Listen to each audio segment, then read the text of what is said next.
Hi, Mom and Sir. I'm Kero Ragos, 32 years old from Ilocos Norte, Philippines. I'm single. I'm a Roman Catholic. I'm a college undergraduate, School of Midwifery. My height is 152 centimeter and my weight is 50 kilograms. My hobbies is singing, dancing, cooking, and cleaning.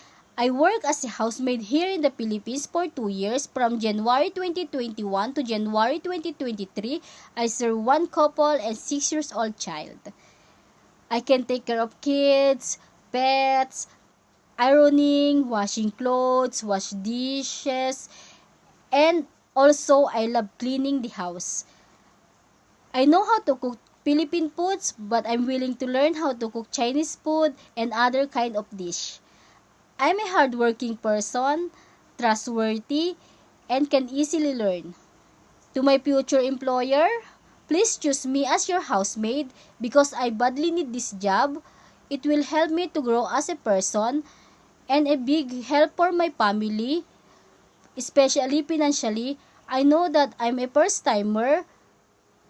I will do my work properly and I assure you to give my honesty and respect. I hope you will like me and hire me, and I promise to do my duties and responsibilities, and I will finish my contract. Thank you and God bless.